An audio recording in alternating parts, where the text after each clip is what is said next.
ओम शांति। आज की इस बेहद खास और गहरी चर्चा में आप सभी का स्वागत है। अक्सर ना, जब भी कोई जन्मदिन आता है तो हम सबके मन में एक बहुत ही स्वाभाविक सी उम्मीद जगती है कि कोई तोहफा मिलेगा, हाँ बिल्कुल, तोहफों का तो सबको इंतजार रहता ही है। ना? एक खूबसूरत सा चमचमाता हुआ बॉक्स हो, रिबन से बंधा हुआ, और उसमें कोई बहुत कीमती चीज हो। मतलब लोग अपनी सबसे अच्छी और सबसे कीमती चीजें ही एक दूसरे को देना पसंद करते हैं। जी, यही तो मानवीय स्वभाव है ना। हम हमेशा अपना प्यार और सम्मान दिखाने के लिए अपनी सबसे बेहतरीन चीजें दूसरों को सौंपना चाहते हैं। लेकिन जरा इस बात पर विचार करें कि अगर किसी के जन्मदिन पर कोई उससे उसकी सबसे बुरी आदत ही मांग ले, ये तो बहुत ही अजीब होगा। मतलब कोई ऐसी चीज जो इंसान को अंदर ही अंदर खोखला कर रही हो, जो उसकी सबसे बड़ी कमजोरी हो, और सामने वाला कहे कि मुझे तुम्हारे अच्छे गुण नहीं बल्कि तुम्हारी ये बुराई तोहफे में चाहिए। अरे ये सुनने में जितना अजीब लगता है ना, उतना ही गहरा भी है। एकदम सही। क्योंकि देखिए, अपनी अच्छाइयाँ देना, अपना समय या पैसा देना तो फिर भी आसान है। जी। लेकिन अपनी सबसे गहरी कमियों को, अपने अहंकार को और अपने विकारों को किसी और को पूरी तरह सौंप देना, ये बहुत मुश्किल है। हाँ, शायद दुनिया का सबसे मुश्किल काम है। ऐसा करने के लिए ना एक अलग ही स्तर के समर्पण की आवश्यकता होती है। और यही आज के हमारे इस विचार सागर मंथन का मुख्य केंद्र है। आज की इस चर्चा में हम किसी आम लेख या रिसर्च पेपर की बात नहीं कर रहे हैं। जी, आज हम शिव बाबा की एक बेहद खास मुरली की गहराई में उतरने वाले हैं। बिल्कुल। और आज जिस आध्यात्मिक स्रोत पर हम चर्चा कर रहे हैं, वो है 17 मई 1926 की प्रातः मुरली, अव्यक्त बाप दादा की, जिसका जो रिवाइज्ड वर्जन है वो 11 फरवरी 2010 को मधुबन में सुनाया गया था। तो आज का हमारा मिशन बहुत ही स्पष्ट है। शिव जयंती के इस विशेष अवसर पर बाबा ने मुरली में जो भी कहा है, जैसे प्रश्न उत्तर हो गए, वरदान, धारणा और स्लोगन, हम उन सभी पर बहुत ही बारीकी से विचार सागर मंथन करेंगे। जी, हमारा उद्देश्य ये समझना है कि कैसे हम अपने अंदर के इन विकारों को जड़ से खत्म कर सकते हैं। बिल्कुल। और ये देखना बहुत दिलचस्प होगा कि कैसे ये जो प्राचीन आध्यात्मिक ज्ञान है ना, ये हमारी आज की इस भागदौड़ भरी तनावपूर्ण जिंदगी की जो सबसे बड़ी समस्याएं हैं, उनका एकदम सटीक और व्यवहारिक समाधान देता है। सही कहा। और इसे समझने के लिए हमें इस बात पर ध्यान देना होगा कि मुरली केवल कोई दिशा निर्देश नहीं है, ये आत्मा को अंधकार से प्रकाश की ओर ले जाने का एक बहुत ही स्पष्ट ब्लूप्रिंट है। ये सिर्फ ये नहीं बताती कि क्या करना है, बल्कि कैसे और क्यों करना है। इसका पूरा का पूरा एक मनोवैज्ञानिक और आध्यात्मिक विज्ञान समझाती है। तो चलिए फिर इस विचार सागर मंथन की शुरुआत करते हैं मुरली में बताए गए एक उत्सव से, यानी शिव जयंती। जी, बाबा ने आज मुरली में ये कहा कि ये एक विचित्र जयंती है। विचित्र का अर्थ होता है अनोखा या अद्भुत। आप देखिए, जन्मदिन तो हर इंसान का होता है, हर महान आत्मा का मनाया जाता है। तो इसमें ऐसा क्या विचित्र है जो इसे दुनिया के बाकी सभी जन्म दिवसों से अलग बनाता है? इसके पीछे का जो आध्यात्मिक दर्शन है ना, वो बहुत ही सुंदर और गहरा है। अच्छा। हाँ, बाबा ने समझाया है कि ये जयंती विचित्र इसीलिए है क्योंकि ये केवल एक पिता यानी शिव का जन्मदिन नहीं है। ये पिता के साथ साथ बच्चों का भी यानी शालिग्रामों का भी जन्मदिन है। सारे कल्प में यानी पूरे समय चक्र के इतिहास में ऐसी कोई जयंती नहीं होती जहां पिता और उसके बच्चों का जो आध्यात्मिक जन्म है वो एक ही समय पर एक साथ मनाया जाता हो। अरे वाह, मतलब ये तो एक तरह का कंबाइंड बर्थडे हो गया। बिल्कुल बिल्कुल कंबाइंड बर्थडे। लेकिन यहाँ एक शब्द आया है, शालिग्राम। जो लोग शायद इस शब्द की गहराई से बहुत ज्यादा परिचित ना हो, उनके लिए इसे थोड़ा स्पष्ट करना जरूरी है। शालिग्राम असल में क्या दर्शाते हैं? देखिए, भक्ति मार्ग में ना शालिग्राम छोटे छोटे गोल आकार के पत्थर होते हैं जिनकी शिव के साथ पूजा की जाती है। जी हाँ, मंदिरों में देखा है। हाँ, तो आध्यात्मिक रूप से वो जो गोल आकार है वो असल में आत्मा के बिंदु स्वरूप का प्रतीक है, मतलब पॉइंट ऑफ लाइट। जब भगवान इस सृष्टि पर आते हैं तो इंसान अपने अज्ञान की नींद से जागता है और आत्मा के रूप में अपनी असली पहचान को पहचानता है। तो यही जागना ही आत्मा का नया जन्म है। राइट, एकदम सही। इसलिए जब शिवरात्रि मनाई जाती है तो केवल शिव की नहीं बल्कि उनके साथ अनेकानेक शालिग्रामों की भी पूजा होती है, यानी हम आत्माओं की भी पूजा होती है। ये उसी सामूहिक आध्यात्मिक जागरण का एक यादगार है। ये प्रतीकात्मकता बहुत ही शक्तिशाली है।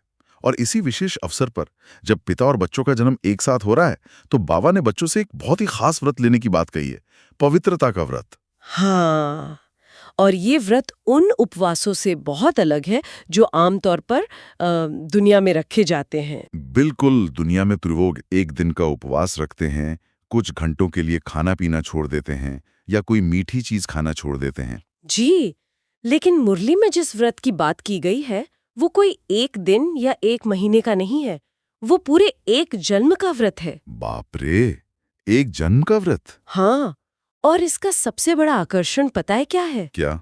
इस एक जन्म के व्रत का जो प्रभाव है, जो इसका आध्यात्मिक रिटर्न है, वो अगले 21 जन्मों तक चलता है। अरे, ये तो वैसा ही है ना जैसे कोई किसी सर्विस का सिर्फ 1 साल का सब्सक्रिप्शन ले ले, लेकिन कंपनियों से अगले 21 सालों तक सारे प्रीमियम बेनिफिट्स मुफ्त में देती रहे। बहुत सही तुलना की आपने। बिल्कुल ऐसा ही है, एक छोटा सा निवेश और इतने लंबे समय तक उसका फल। हाँ, लेकिन यहाँ ये समझना जरूरी है कि ये जो पवित्रता है, ये सिर्फ ब्रह्मचर्य तक सीमित नहीं है, है ना? जी, ये एक बहुत बड़ी गलतफहमी है जिसे दूर करना बहुत आवश्यक है। केवल शारीरिक स्तर पर ब्रह्मचर्य का पालन करना पूर्ण पवित्रता नहीं होता। तो पूर्ण पवित्रता क्या है? पूर्ण पवित्रता का अर्थ है मन, वाणी, कर्म और हमारे जितने भी संबंध संपर्क है ना, उन सब की पवित्रता। मतलब विचारों में भी? बिल्कुल। इसका मतलब है कि हमारे विचारों में कोई स्वार्थ या कोई मिलावट न हो, हमारे शब्दों में किसी के लिए कोई कड़वाहट या व्यंग्य न हो, और हमारे कर्म किसी को दुख देने वाले न हो। एकदम सही। जब संबंधों में पूरी तरह से निस्वार्थ प्रेम होता है ना, तब उसे सच्ची पवित्रता कहा जाता है। अच्छा, यहीं पर मुझे ना एक सवाल थोड़ा परेशान कर रहा है। मुरली में बाबा ने इस व्रत को सहज यानी आसान कहा है। जी, लेकिन अगर हम आज की व्यवहारिक दुनिया को देखें, हमारे आसपास के माहौल को देखें, तो मन, वचन और कर्म से हर पल पूरी तरह पवित्र बने रहना सबसे मुश्किल काम माना जाता है। इंसान तो कदम कदम पर नकारात्मकता का सामना करता है, तो फिर इसे सहज कैसे कहा जा सकता है? ये उलझन बहुत स्वाभाविक है। दुनिया के नजरिए से तो ये मुश्किल ही लगता है, लेकिन इसे सहज इसलिए कहा गया है ना, क्योंकि पवित्रता आत्मा का जन्मसिद्ध अधिकार है। ये आत्मा का अपना स्वधर्म है। स्वधर्म? हाँ, चलिए इसे एक उदाहरण से समझते हैं। जल का जो मूल स्वभाव है वो शीतलता है, ठंडा रहना। जी। अब जब जल को उबाला जाता है तो उसे गर्म करने के लिए बाहरी ऊर्जा यानी आग की जरूरत पड़ती है। बिल्कुल, गैस जलानी पड़ती है। लेकिन जैसे ही आप वो आग हटाते हैं तो क्या होता है? जल बिना किसी प्रयास के वापस अपनी शीतलता में लौट आता है। अरे वाह! मतलब विकार और ये नकारात्मकता जो है, ये आत्मा के ओरिजिनल प्रोग्रामिंग का हिस्सा नहीं है, वे बाहरी आग की तरह है। एकदम सही पकड़ा आपने।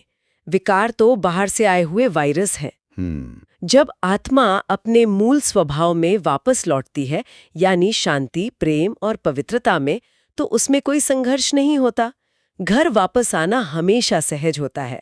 भटकना और दूसरों की नकल करना मुश्किल होता है। क्या बात है! तनाव और थकान तब महसूस होती है जब इंसान वो बनने की कोशिश करता है जो वो असल में है ही नहीं।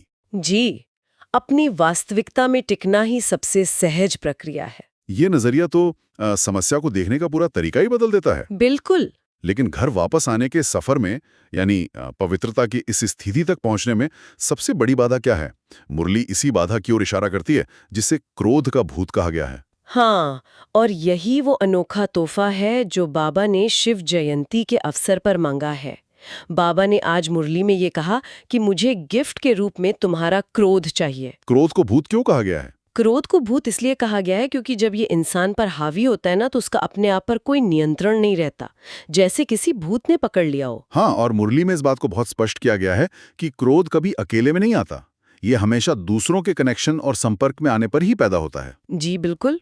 और सबसे बड़ी विडंबना तो ये है ना कि जब इंसान क्रोध करता है तो वो सोचता है कि मैं बहुत ताकतवर और प्रभावशाली दिख रहा हूं, जबकि असलियत में वो अपनी मानसिक स्थिति पर पूरा नियंत्रण खो चुका होता है। वो सबसे ज्यादा लाचार हो जाता है। यही तो क्रोध का सबसे बड़ा भ्रम है। वो शक्ति का मुखौटा पहने हुए एक कमजोरी है। और देखिए, बाबा ने सिर्फ क्रोध छोड़ने को नहीं कहा, बल्कि उसके मूल कारण की भी गहराई से चीरफाड़ की है। मूल कारण? हाँ, क्रोध कोई अचानक हवा से पैदा नहीं होता। इसके पीछे जो मुख्य कारण काम करते हैं वे हैं हमारी ईर्ष्या और हमारे व्यर्थ संकल्प, जिन्हें हम वेस्ट थॉट्स कहते हैं। और इन वेस्ट थॉट्स का बीज क्या है? मुरली में एक बहुत ही दिलचस्प शब्द बताया गया है, क्यों। हाँ, क्यों? यह क्यों हुआ, उसने ऐसा क्यों किया, मेरे साथ ही हमेशा ऐसा क्यों होता है। मतलब ये एक छोटा सा शब्द पूरे दिन हमारे दिमाग में घूमता रहता है। और तथ्य ये है कि ये क्यों शब्द कभी अकेला नहीं आता। अच्छा जी, इसकी ना एक बहुत लंबी क्यू यानी लाइन लग जाती है। विचारों की एक ऐसी श्रृंखला शुरू होती है जो बस एक छोटे से सवाल से शुरू होकर सीधे क्रोध, चिड़चिड़ापन या निराशा पर जाकर खत्म हो जाती है। बाप रे। ये विचारों का ऐसा बवंडर है जो इंसान की सारी ऊर्जा निचोड़ लेता है। मुझे तो ये क्यों शब्द ना किसी स्मार्टफोन के बैकग्राउंड में चलने वाले उस छिपे हुए ऐप की तरह लगता है। ऐप की तरह कैसे? मतलब जो स्क्रीन पर तो नहीं दिखता, लेकिन चुपचाप आपकी सारी बैटरी को सोख लेता है। इंसान सोचता है कि मैंने दिन भर कोई भारी शारीरिक काम नहीं किया, लेकिन फिर भी वो मानसिक रूप से पूरी तरह थक जाता है क्योंकि बैकग्राउंड में वो क्यों का ऐप चल रहा होता है। अरे वाह, ये रूपक तो इसे समझने के लिए एकदम सटीक है। सच में व्यर्थ संकल्प हमारी मानसिक ऊर्जा का सबसे बड़ा लीकेज में। मुरली में इसी क्रोध और व्यर्थ चिंतन को ना अक का फूल कहा गया है। अक का फूल? हाँ, अक्का का फूल दिखने में तो एक आम फूल की तरह ही होता है, लेकिन असल में ये बहुत कड़वा और जहरीला होता है। इसे तोड़ने पर ना एक विषैला दूध निकलता है। ओहो। तो बाबा कहते हैं कि ये कड़वा अक्का फूल मुझे अर्पण कर दो, अपने कड़वे स्वभाव को छोड़ दो, ताकि तुम्हारा मन एक दर्पण बन सके। दर्पण यानी शीशा? हाँ, एक ऐसा साफ शीशा जिसमें तुम्हारी असली पवित्रता और शांति एकदम स्पष्ट रूप से दिखाई दे। लेकिन मैं यहाँ ना थोड़ा सा पुशबैक देना चाहूंगा। जी बताइए। जब हम व्यवहारिक जीवन की बात करते हैं तो चाहे हम दफ्तर में काम कर रहे हों या परिवार के साथ हों, परिस्थितियां हमेशा हमारे हिसाब से तो नहीं चलती। कुछ ना कुछ गलत होता ही है। ये तो है। तो ऐसे में क्यों पूछना तो एक इंसानी फितरत है ना। अगर कोई गलती हुई है तो ये जानना जरूरी है कि वो क्यों हुई। अगर हम क्यों नहीं पूछेंगे तो समस्याओं का समाधान कैसे निकालेंगे? इस क्यों की लाइन को आखिर रोका कैसे जाए? बिल्कुल नहीं। मनाही उस क्यों की है जो शिकायत से भरा होता है, जिसे मुरली में कैके कहा गया है। कैके? हाँ, जैसे कौवा कैके करता है ना, वैसे ही। जब हम बार बार शिकायत के स्वर में कहते हैं ऐसा क्यों, तो हम समाधान नहीं खोज रहे होते हैं, हम बस समस्या का रोना रो रहे होते हैं। तो फिर इसका विकल्प क्या है? बाबा ने इसका बहुत ही सुंदर मनोवैज्ञानिक समाधान दिया है। उन्होंने कहा है कि कैके की भाषा को खत्म करके कमाल बोलना शुरू करो। कमाल? जी। मुरली में इसके लिए आदिकाल का यानी यज्ञ की शुरुआत का एक बहुत ही शानदार ऐतिहासिक उदाहरण भी दिया गया है। अच्छा, कौन सा उदाहरण? 1947 के विभाजन के समय की बात है, जब पाकिस्तान के सिंध में एक बड़ा बोर्डिंग हाउस खुला था जहां सैकड़ों बच्चे और बड़े एक साथ रहते थे। अब सोचिए, बाहर चारों तरफ दंगे और अफरा तफरी का माहौल था। वो तो बहुत ही भयंकर और तनावपूर्ण समय रहा होगा। इतने सारे लोगों का एक साथ रहना, और वो भी ऐसी परिस्थितियों में। बिल्कुल। तो ऐसे माहौल में बच्चों का ये पूछना स्वाभाविक था कि हम यहाँ क्यों हैं, ये खाना ऐसा क्यों है, बाहर क्या हो रहा है। लाजमी है। तब यज्ञ की जो मुख्य संचालिका थी, जिन्हें सब प्यार से जगत अम्बा या मम्मा कहते थे, उन्होंने बच्चों को ये क्यों कह करने से रोका। अच्छा। उन्होंने एक नियम बनाया कि कोई भी शिकायत भरे लहजे में क्यों नहीं कहेगा। अगर कोई परिस्थिति आती भी है तो कहेंगे कमाल है। कमाल। एक मुश्किल परिस्थिति को देखकर कमाल कहना कैसे काम करता है? मतलब ये तो खुद को धोखा देने वाली बात हो गई ना। नहीं, ये खुद को धोखा देना नहीं है, बल्कि ये अपने दिमाग की दिशा बदलना है। वो कैसे? मनोवैज्ञानिक दृष्टिकोण से देखें तो जब हम शिकायत वाला क्यों बोलते हैं तो हम पास्ट यानी भूतकाल में फंस जाते हैं। हम बस इसी बात पर उलझे रहते हैं कि जो हुआ वो नहीं होना चाहिए था। हमारी सारी ऊर्जा उस समस्या के इर्द गिर्द घूमने लगती है। लेकिन जब आप किसी चुनौती को देखकर कहते हैं ना कि कमाल है, तो अचानक आपके भीतर का वो तनाव खत्म हो जाता है। ओहो, मतलब ये मुसीबत मेरी सिरी क्यों आई की जगह ये सोचना कि कमाल है कि ये चुनौती आई, अब देखते हैं कि मैं इसे कैसे पार करता हूं। कि एकदम सही। ये तो माइंडसेट का पूरा शिफ्ट है। कमाल शब्द आपको पास से निकालकर सीधे वर्तमान में ले आता है। हाँ, कमाल की भावना आपके अंदर एक आश्चर्य, एक स्वीकार्यता और समाधान खोजने की ऊर्जा पैदा करती है। ये इंसान को उस लाचारी की स्थिति से बाहर निकालकर एक दर्शक की सीट पर बैठा देती है, ऑब्जर्वर बना देती है। बिल्कुल। और जब आप दर्शक बन जाते हैं ना, तो क्रोध की जड़ ही कट जाती है। ये सच में एक बहुत ही शक्तिशाली टूल है। चलिए, ये तो बात हुई क्रोध को अर्पण करने और अपने माइंडसेट को बदलने की। लेकिन संकल्प लेना एक बात है और उसे असल जिंदगी में हर दिन निभाना वो एकदम दूसरी बात है। वो तो है, हम सब जानते हैं कि नए साल पर या किसी खास मौके पर जोश जोश में संकल्प लेना कितना आसान होता है, लेकिन एक हफ्ते बाद ही वो टूट जाता है। हाँ, न्यू ईयर रेजोल्यूशन का तो यही हाल होता है। बिल्कुल। लेकिन मुरली का वो हिस्सा बहुत ही दिलचस्प है, जहां बाबा ने इस संकल्प को ट्रैक करने का एक बेहद सरल तरीका बताया है। जी, होली के अवसर पर जो रिजल्ट भेजने की बात कही गई है ना, वो इसी का हिस्सा है। हाँ, मुरली में बाबा ने होली पर सभी बच्चों से अपनी साधना का रिजल्ट मधुबन भेजने को कहा है। और तरीका देखिए कितना अनोखा और आसान है। कोई लंबी चौड़ी रिपोर्ट नहीं लिखनी है, कोई कागज वेस्ट नहीं करना है, बस एक छोटी सी पर्ची लेनी है और उस पर लिखना है ओके ओके जी। और अगर अपने पुरुषार्थ में, अपनी प्रतिज्ञा में कोई गलती हुई हो तो उस ओके के बीच में बस एक लाइन लगा देनी है। सादगी में ही ना सबसे बड़ी गहराई होती है। ये तरीका अपने आप में पूर्ण है। हज़ारों रुपए के हैबिट ट्रैकर ऐप्स खरीदते हैं, लंबी लंबी डायरियां भरते हैं। बिल्कुल। और यहाँ बाबा का तरीका है बस एक छोटी सी पर्ची, कोई निबंध नहीं लिखना, कोई बहाने नहीं बनाने कि अरे मुझसे ये गलती इसलिए हुई क्योंकि सामने वाले ने ऐसा किया था। बस हाँ या ना। इसके पीछे का उद्देश्य भी बहुत स्पष्ट है। बाबा को ना आपकी कोई सफाई नहीं चाहिए। और बाबा ने ये भी उल्लेख किया है कि सभी जोन से वारिस और माइक की लिस्ट मंगवाई गई है। ये वारिस और माइक क्या है? यहाँ वारिस का अर्थ है वे लोग जो इस ज्ञान को पूरी तरह अपने जीवन में उतार कर ईश्वरीय कार्य के उत्तराधिकारी बनते हैं। और माइक वे प्रभावशाली लोग हैं जो लाउडस्पीकर की तरह इस ज्ञान का समाज में प्रचार प्रसार करते हैं। दिल्ली वालों ने तो ऐसी लिस्ट भेजी भी है। अच्छा, दिल्ली वालों ने लिस्ट भेजी है, लेकिन मुरली में बाबा ने इसके साथ एक बहुत स्पष्ट चेतावनी भी दी है कि वे सिर्फ इन लंबी चौड़ी लिस्टों को देखकर खुश नहीं होंगे, बल्कि गुप्त चेकिंग कराएंगे। जी। आप देखिए, ये गुप्त चेकिंग शब्द सुनकर थोड़ा सतर्क होने वाली फीलिंग आती है। मैं समझना चाहता हूँ कि ये गुप्त चेकिंग असल में क्या है। क्या ये कोई डर का माहौल बनाने के लिए है कि सावधान रहना, भगवान तुम्हें हर पल देख रहे हैं कैमरे से? अरे नहीं, आध्यात्मिक मार्ग में भगवान कभी भय का इस्तेमाल नहीं करते। भय से किया गया परिवर्तन ना कभी स्थायी नहीं होता। ये तो है। यहाँ गुप्त चेकिंग का मतलब किसी जासूसी कैमरे से नहीं है। यह स्वयं की आंतरिक ईमानदारी यानी सेल्फ ऑनेस्टी से जुड़ा है। बाहरी दुनिया में आप बड़ी बड़ी लिस्ट भेज सकते हैं, दिखावा कर सकते हैं कि आपने कितने लोगों को ज्ञान सुनाया या आप कितने बड़े माइक हैं, लेकिन बाबा बाहरी दिखावे को नहीं देखते। यानी इंसान दुनिया को और अपने आसपास के लोगों को तो बेवकूफ बना सकता है, लेकिन खुद को और भगवान को नहीं। असली चेकिंग तो मन के अंदर होती है। यही बात है। और बाबा ने इसके लिए एक बहुत गहरे सिद्धांत का जिक्र किया है, अमानत। अमानत। हाँ, जब आप कोई संकल्प लेते हैं और अपनी बुराई जैसे क्रोध का फूल भगवान को अर्पण कर देते हैं, तो वो चीज अब भगवान की अमानत हो गई। आपने उसे सौंप दिया। हाँ, मतलब एक बार हाथ उठाया और कह दिया कि ये मेरा विकार आज से आपका हुआ, तो मतलब वो चीज अब मेरे पास नहीं रही। बिल्कुल। अब अगर आप किसी परिस्थिति में आकर वापस क्रोध करते हैं, यानी अपने ही दिए हुए संकल्प को वापस ले लेते हैं, तो वो गलत है। हाँ, उसे आध्यात्मिक भाषा में अमानत में खयानत माना जाता है, यानी धोखा। दी हुई चीज को वापस अपनी रोजमर्रा की जिंदगी में ले आना सबसे बड़ी हार है। बाप रे। तो गुप्त चेकिंग ना इसी बात की है कि क्या आत्मा ने सच में अपनी बुराई सौंप दी है या सिर्फ बाहरी दुनिया को दिखाने के लिए शब्दों का इस्तेमाल किया है। ये चेकिंग तो सच में बहुत ही सूक्ष्म है।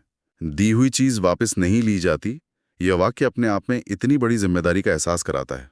बिल्कुल। अब सवाल ये आता है कि अपनी पर्ची को हमेशा ओके रखने के लिए और इस अमानत में ख्यालत न करने के लिए इंसान को हर दिन किस तरह के मार्गदर्शन की जरूरत है? इसका उत्तर हमें मुरली के अंतिम भाग में मिलता है, जहां हम वरदान, स्लोगन और अव्यक्त इशारों पर विचार सागर मंथन करेंगे। जी। मुरली का ये जो अंतिम हिस्सा है ना, ये पूरी चर्चा का सार होता है, जिसे हम दैनिक जीवन में अप्लाई कर सकते हैं। तो आज का वरदान क्या है? अगर हम वरदान को देखें तो बाबा ने कहा है, सबको रिगार्ड देते हुए अपना रिकॉर्ड ठीक रखने वाले सर्व के स्नेही भाव।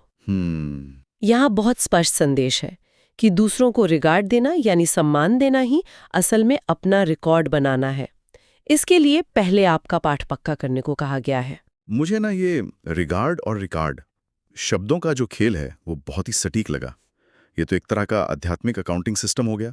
हाँ, बिल्कुल कह सकते हैं। हम इंसान अक्सर ये सोचते हैं कि अपना रिकॉर्ड सुधारने के लिए, दुनिया में आगे बढ़ने के लिए हमें खुद को सबसे आगे रखना होगा, दूसरों को पीछे छोड़ना होगा।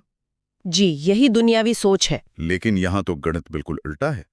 बाबा कह रहे हैं कि आप दूसरों को सम्मान देकर, दूसरों को आगे करके असल में अपने खुद के कर्मों के बैंक अकाउंट में डिपॉजिट कर रहे हैं। एकदम सही। इसे ऐसे समझते हैं कि जब कोई व्यक्ति पहले आप कहता है ना, तो वो असल में अपने अहंकार को शांत कर रहा होता है। और जहां अहंकार नहीं होता वहां टकराव की कोई गुंजाइश ही नहीं होती। और जहां टकराव नहीं, वहां न क्रोध पनप सकता है और न ही व्यर्थ संकल्प आ सकते हैं। ये एक बहुत ही सुरक्षित स्थिति है। और इसके साथ जो स्लोगन दिया गया है वो भी रोजमर्रा की जिंदगी के लिए बहुत ही व्यवहारिक है। स्लोगन है, बाप दादा की मिली हुई शिक्षाएं समय पर याद आना ही तीव्र पुरुषार्थ है। जी, और इसमें ना एक बहुत ही महत्वपूर्ण चेतावनी जुड़ी है जिस पे ध्यान देना जरूरी है। बाबा ने कहा है कि समय को टीचर नहीं बनाना है। समय को टीचर ना बनाने का क्या अर्थ है? क्योंकि दुनिया में तो समय को ही सबसे बड़ा गुरु माना जाता है। कहते हैं ना, समय सब सिखा देता है। इसे गहराई से देखिए। जब हम कहते हैं कि समय ने सिखा दिया, तो उसका मतलब क्या होता है? कि वक्त के साथ अकल आ गई। हाँ, लेकिन कैसे? इसका मतलब है कि हमने गलती की, हमें नुकसान हुआ, हमने दर्द सहा और फिर ठोकर खाकर हमें वो ज्ञान याद आया जो हमें शायद पहले से पता था। जब समय टीचर बनता है ना, तो वो थप्पड़ मारकर सिखाता है जिसमें पछतावा और दुख शामिल होता है। हाँ, इंसान कहता है ना कि काश मुझे ये बात पहले समझ आ जाती। तो वो जो काश है वो समय का थप्पड़ ही है। बिल्कुल। इसीलिए मुरली कहती है कि समय के थप्पड़ से मत सीखो, शिक्षाओं को सही समय पर याद रखना ही असली मेहनत है, यानी तीव्र पुरुषार्थ है। क्या बात है। अगर हम इन तीनों को, यानी वरदान, स्लोगन और अव्यक्त इशारे को आपस में जोड़ें तो एक पूरी वैज्ञानिक श्रृंखला बनती है। वो कैसे? अगर शिक्षाएं समय पर याद आ जाएं, तो इंसान व्यर्थ की मनमत से बच जाता है। मनमत यानी अपने ही मन की गढ़ी हुई कहानियां और धारणाएं। अरे हाँ, जो हमने चर्चा के शुरुआत में उस क्यों की लंबी कतार की बात की थी, वो हमारी मनमत ही तो है। बिल्कुल। परिस्थितियां कुछ और होती हैं और हमारा मन अपनी एक अलग कहानी बना लेता है। एकदम सही। और जब मनमत शांत हो जाती है ना, जब ईश्वरीय निर्देश यानी श्रीमत में इंसान का अपना देह अभिमान मिक्स नहीं होता, तभी उसकी मानसिक स्थिति एक रस बन पाती है। एक रस यानी एक समान स्थिति। मतलब किसी भी परिस्थिति में न बहुत ज्यादा एक्साइटेड होना और ना ही बहुत ज्यादा निराश होना। जी, अव्यक्त इशारे में इसी बात पर जोर दिया गया है कि सदा अचल, अडोल और एक रस स्थिति का अनुभव करो। अगर इंसान का मन बाहरी दुनिया के भिन्न भिन्न रसों में भटकेगा, कभी तारीफ सुनकर खुश होने का रस, कभी किसी की बुराई करने या शिकायत करने का रस, तो उसकी स्थिति भी हमेशा ऊपर नीचे होती रहेगी। बिल्कुल फ्लक्चुएट होती रहेगी। लेकिन अगर वो एक ही ईश्वरीय रस में स्थित रहेगा ना, तो बाहरी परिस्थितियां चाहे कितनी भी उथल पुथल वाली हों, उसकी आंतरिक शांति भंग नहीं होगी, वो एक रस रहेगा। तो ये तो पूरा एक चक्र बन गया। हाँ। अगर समय पर शिक्षा याद आएगी तो मनमत नहीं चलेगी। हाँ। मनमत नहीं चलेगी तो मानसिक स्थिति एक रस रहेगी। हाँ। और जब स्थिति एक रस रहेगी तो इंसान बिना किसी अहंकार के सबको रिगार्ड दे पाएगा। जी। और जब वो सबको रिगार्ड देगा तो उसका खुद का जो रिकॉर्ड है वो अपने आप ओके हो जाएगा। यही तो इस आध्यात्मिक ज्ञान का कमाल है। हर एक बात, हर एक शिक्षा कैसे एक दूसरे से गहराई से गुंथी हुई है। सच में ये कोई अलग अलग नियमों की सूची नहीं है, बल्कि एक पूरा जीवन जीने का विज्ञान है। सच में आज का ये विचार सागर मंथन बहुत ही अद्भुत और आंखें खोलने वाला रहा। हमने अपनी चर्चा की शुरुआत एक बहुत ही विचित्र और अनोखे जन्मदिन से की, जहां हमने ये गहराई से जाना कि असली उत्सव सिर्फ भौतिक तोहफे लेने में नहीं है। बिल्कुल, असली उत्सव तो अपनी सबसे गहरी कमी, अपने विकारों को भगवान को सौंप देने में है। और हमने ये भी देखा कि कैसे क्यों की उस लंबी कतार को, जो हमारी सारी मानसिक ऊर्जा को चूस लेने वाले वेस्ट थॉट्स का बीज है, उसे पहचानकर हटाना है, उस कड़वे अक के फूल को अर्पण करना है। जी, और सबसे बड़ी बात, वो जो कह की शिकायत वाली भाषा है ना, उसे छोड़कर कमाल बोलने की कला सीखनी है। हाँ, और फिर हमने उस बेहद साधारण लेकिन गहरे ओके की पर्ची वाले तरीके के बारे में जाना, अपनी आंतरिक ईमानदारी और गुप्त चेकिंग करने का वो सरल तरीका।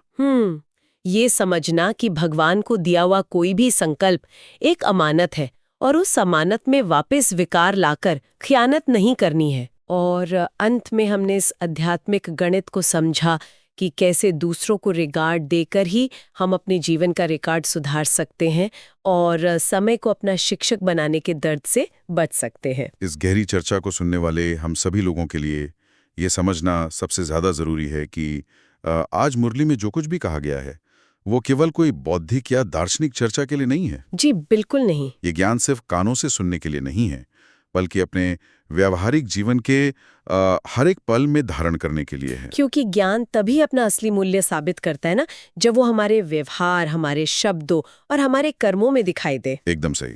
तो आज की इस चर्चा को हम एक बहुत ही गहरे प्रश्न के साथ समाप्त करते हैं। जो कुछ भी हमने आज सुना है उसे बस कुछ पलों के लिए अपने भीतर उतरने दें। जरा सोचिए, अगर आज रात सोने से पहले हम में से किसी को भी अपनी आत्मा की ओके पर्ची शिव बाबा को भेजनी हो, तो क्या वो पर्ची एकदम साफ होगी या उस पर एक छोटी सी लाइन खींची होगी? ये तो बहुत गहरा सवाल है। और हमारे दिन प्रतिदिन के जीवन का वो कौन सा एक क्यों है जो हमारी सबसे ज्यादा ऊर्जा चूस रहा है, जिसे आज इसी वक्त एक कमाल में बदला जा सकता है? श्रोताओं, इस पर विचार जरूर कीजिएगा। ओम शांति। ओम शांति।